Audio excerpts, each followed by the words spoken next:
How's it going, folks? It is Matt back with another crypto video, and today's video is on DigiByte. Before we get into today's video, just a quick announcement. As most of you know, I held an interview with a member of the DigiByte awareness team a couple weeks ago.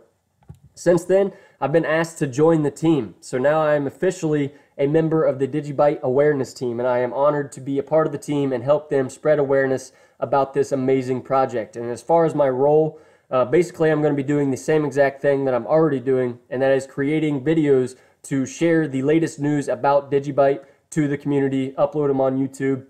The great thing about being a part of the team is that it's decentralized, meaning I'm still free to cover all the projects that I was already covering, you know, Tron, Cardano, Stellar, even the occasional video on XRP. Being a part of this team, I am honored again. So thank you for the invitation, and I promise I will do my best. So today's video, again, is on DigiByte. Let's get right to it. So this first article here, basic attention token and DigiByte perspective in a mad market. And since it's a DigiByte video, I will focus solely on this paragraph here. No new investors will be attracted to the current year's DigiByte price history. And really that could be said for all projects in the space. For the past 11 months, it's been kind of a downward trend for the entire crypto market. DigiByte not being spared from that. But for the more experienced players who base their decisions in the fundamental analysis, meaning the intrinsic value, instead of the technical analysis based on price alone, it is an asset that should be considered for inclusion in a long-term portfolio. DigiByte never held an ICO, which means it can't be declared a security, and a committed community drives it. And that's a big deal. You know, the SEC and other governmental bodies are working to create or set forward rules and regulations and laws for the entire cryptocurrency space. And I know there are rumors or questions as to whether XRP will be declared a security. You know, time will tell, but you can have peace of mind knowing that DigiByte will not be declared a security as they never held an ICO. So talking in terms of intrinsic value, when you're looking at a long-term hold of this, what does DigiByte bring to the table? And that would be mainly cybersecurity. Without a doubt, DigiByte's blockchain is one of, if not the most secure in the entire space. They have 5 mining algorithms and soon to be ASIC resistance, meaning it's essentially impossible to get that 51% hack and gain control of the blockchain. So cybersecurity. We'll focus on cybersecurity first. DigiByte also has 2 partners that will help them even more in that space, and that would be VID and Anthem ID. And there's some recent news out for both of them. So this first tweet from Rudy Bauman, VID offers 3 methods for validation, and you get verification after validation and unlawful manipulation with just a single byte, pixel, or character, or anything else in a digital file will get detected, and it is immutable because of the use of the DigiByte blockchain technology. So let's, this is VID's little article that they wrote, 3 methods for validation. VID is a service that detects any unlawful manipulation of any digital file. In order to make files verifiable, they must be validated. VID's validation process involves extracting the fingerprints of files and saving them in the blockchain. If a file is changed with just 1 byte, 1 pixel, or 1 character, or anything else, the fingerprint is changed and VID will detect it 100% of the time. It is crucial to have a secure validation method because the key to confirmation, or the key to confirm the authenticity of a file is to know the source. So what are the 3 methods for validation? One would be self-validation. So this method will allow an employee of an issuing organization to validate files at any time. First, an employee of the publishing organization is appointed to become a validator. This person's identity is established on site by a VID agent and VID appointed notary. After VID has created the validator's profile on the platform, he or she is able to log in at the validation terminal. The validation terminal has a user-friendly interface where files that need to be validated can simply be submitted by dragging and dropping. And I think I missed this first one. You can have an on-site VID staff member. So a VID staff member will do the actual validation for you on site. If the client wishes, A VID trained notary will be present as well to confirm IDs and oversee the validation process. The third way is bridge validation. So this validation method is a server-to-server process. The VID API extracts fingerprints of a file from the code that the company software uses to create that file. This means that, for example, in the case of a typical dynamically generated PDF file, the VID API does not need to handle the file itself to still be able to validate the file. This validation process is completely non-intrusive to the normal workflow at the company. So after validation comes verification. After a file is validated, one part of the VID security process is done. The other side of VID's mission is to secure our digital world is verification.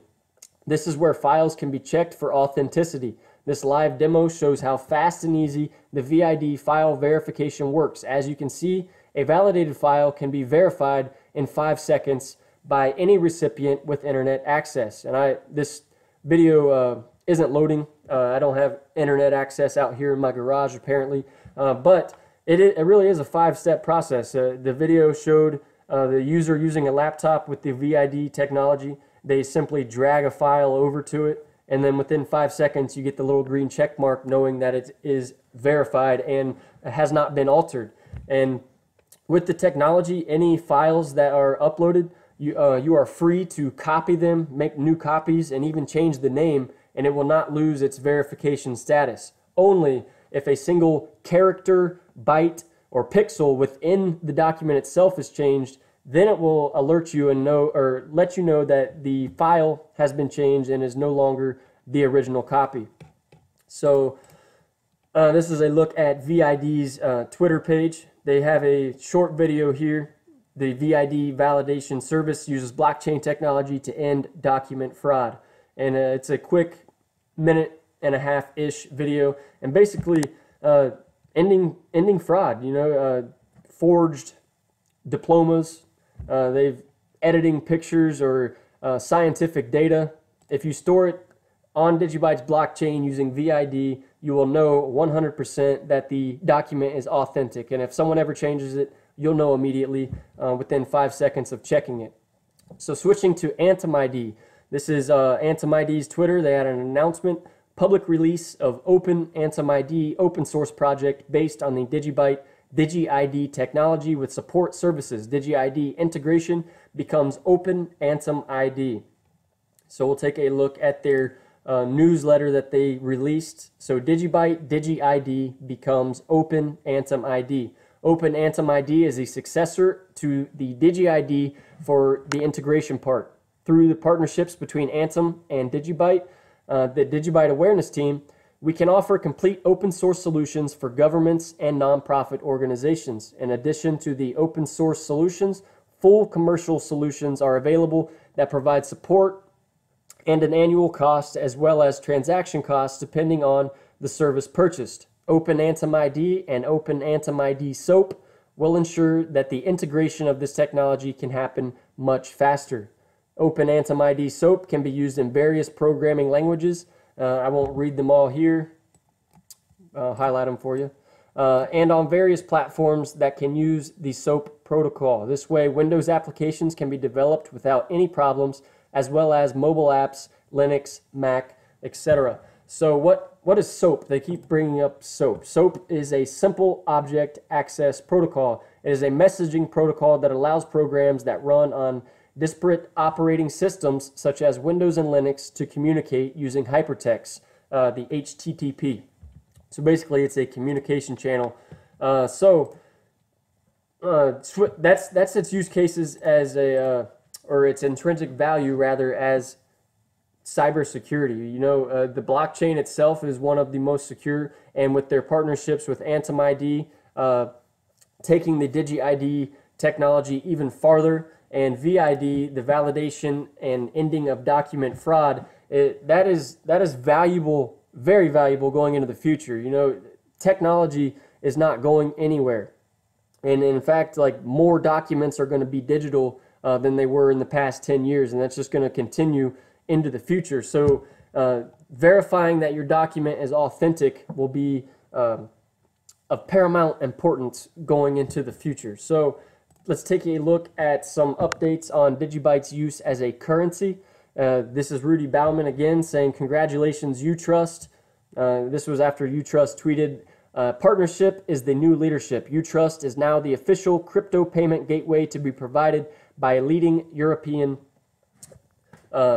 payrex to its 10,000 plus merchants, meaning 10,000 plus merchants can now accept DigiByte as payment. As Rudy pointed out, it's good to remember that DigiByte is already integrated into UTRUST payment processing solutions and therefore will be one of the accepted crypto payments. So DigiByte is gaining more ways to spend it at the point of sale. It seems every week now there's like a new one. We had Pay2Mat, there's DigiCafe, UTRUST, just to name some. I feel like I'm forgetting one, but take a look at UTRUST's website if it will load. So cryptocurrency payments made simple and safe.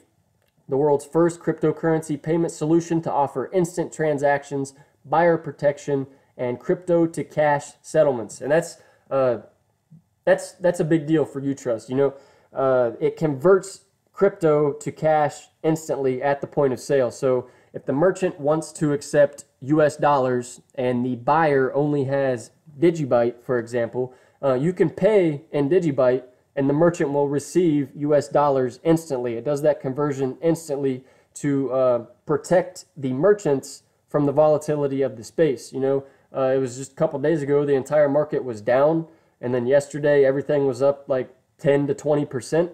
You don't want to be caught in a scenario where you accept DigiByte as a payment and then it automatically loses 10% of its value over the span of a couple hours. So the conversion to fiat instantly is great, and I think this type of technology will see cryptocurrency gain adoption much faster at the point of sale and merchants and whatnot, because they know that if they accept it as payment, they're going to get the amount they paid. They're not going to lose their money because it's instantly converted to fiat. So another update on DigiByte as a use case for payments is DigiCafe. So they said, hey, DigiByte, DigiCafe supporters, I've been working hard on new developments to allow other websites to integrate DigiByte payments as a back-end service, along with select other coins. And we continue to wait for the Apple approval. So that's after they already have the Android application for DigiCafe, which allows you to accept DigiByte at the point of sale. They've submitted the application to Apple for approval, and it should be soon that they have the iOS version of this application. But now we know that he has been working hard to develop a system to allow other websites to integrate DigiByte payments as a back-end service. So the ability to spend DigiByte at the point of sale is continuing to grow. I think the community has a lot to be proud of for DigiByte. You know, I just saw the other day, I think it was yesterday, that they've announced there's going to be another meetup sometime next year. I think it's April 4th through the 6th. Don't quote me on that. I'm pretty sure though. But yeah, it just seems it's starting to move really fast as far as updates getting implemented at the point of sale. VIDs coming out with all their stuff, you know, Anthem ID, etc. So that will wrap up today's video, guys. Hope you enjoyed it. Don't forget to hit the subscribe button, like it, share it, leave a comment, and I'll see you guys later.